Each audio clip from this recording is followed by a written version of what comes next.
സംസ്ഥാനത്തിന് പുറത്തുനിന്ന് വൈദ്യുതി കൊണ്ടുവരുന്നതിന് വൻകിട ഉപഭോക്താക്കൾക്ക് ചുമത്തുന്ന സർചാർജ് 2 വർഷം കൊണ്ട് ഒഴിവാക്കണമെന്ന് നിർദ്ദേശിക്കുന്ന വൈദ്യുതി നിയമ ഭേദഗതി ബില്ലിന്റെ കരട് പുറത്തിറങ്ങി.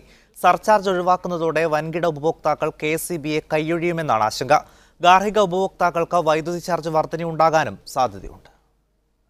വൻകിട വ്യവസായ ഉപഭോക്താക്കൾക്ക് ഉയർന്ന നിരക്കിൽ വൈദ്യുതി നൽകുകയും ഈ തുക ക്രോസ് സബ്സിഡി ഉപയോഗിച്ച് ഗാർഹിക ഉപഭോക്താക്കൾക്ക് കുറഞ്ഞ നിരക്കിൽ വൈദ്യുതി നൽകുകയുമാണ് കെഎസ്ഇബി ചെയ്യുന്നത്. കെഎസ്ഇബികൾ കുറഞ്ഞ നിരക്കിൽ സംസ്ഥാനത്തിന്റെ പുറത്തുനിന്ന് വൈദ്യുതി വ്യവസായ ഉപഭോക്താക്കൾക്ക് ലഭിക്കും. എന്നാൽ പുറത്തുനിന്ന് വൈദ്യുതി കൊണ്ടുവരുന്നതിന് സർചാർജ് ഈടാക്കുന്നുണ്ട്. അതുകൊണ്ടാണ് വൻകിട ഉപഭോക്താക്കൾ കെഎസ്ഇബിയിൽ നിന്ന് തന്നെ വൈദ്യുതി വാങ്ങുന്നത്.